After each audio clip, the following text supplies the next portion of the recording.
So this one is one of the first villain roles that you take on. Can you tell me what attracted you to do that? Because it was the first offered villain roles to me, and I thought it would be extremely challenging to scare grown-ups. Very difficult. I like up until the point when the film is made and people are going to watch it, and then I feel sick because it's so uncomfortable. I challenge myself, and I like thinking what is the most difficult thing right now, and I try and do it. I don't know why. So life is hard enough. Yeah. Why am I doing it? No, your character is so lovable, so charming, and at the same time so evil. So can you tell me a little bit about how you developed that, how your work with Mike about? I think that was one of the most important things for me, was to not create a villain who automatically just, you know, the camera's on her and she's a villain. I want to fall in love with her. And also Stephen King describes her so pure and so perfectly in the book. You know, she's beautiful, alluring, mesmerizing. Everyone's drawn to her. And that's obviously one of the strengths she uses to be able to trap the victim. But also, she's a human being in a sense that even though she's lived 700 years, they need to feed, they need to eat, and she loves her people, and she, you know, she's a lover.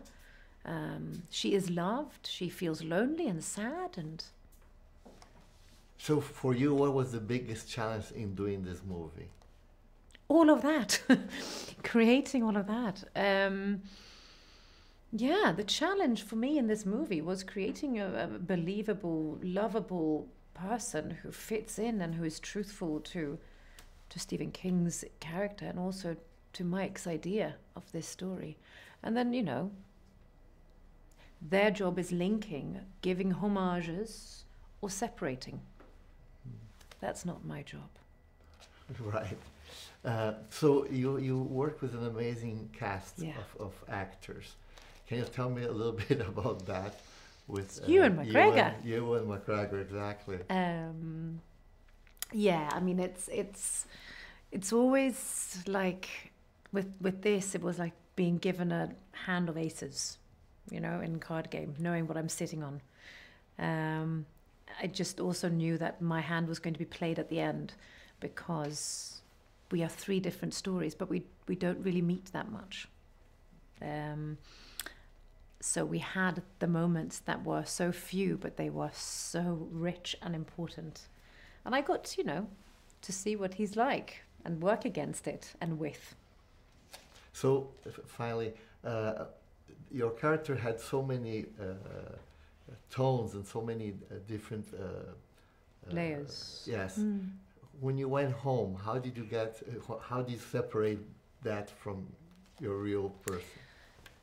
I come home to, you know, my son's like a little goblin. He's a little cheeky thing. So I just stay in character. No. It wasn't very difficult to separate because on set, Mike makes things very fun and easy.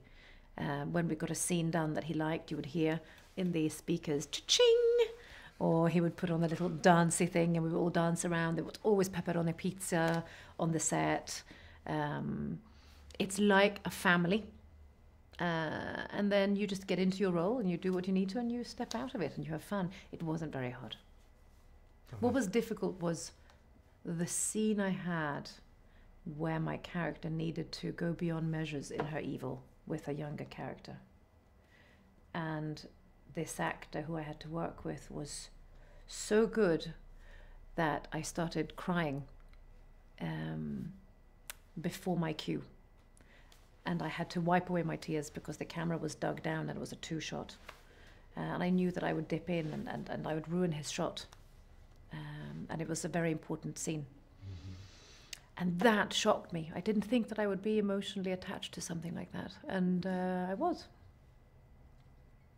Great, thank you very much. Thank you.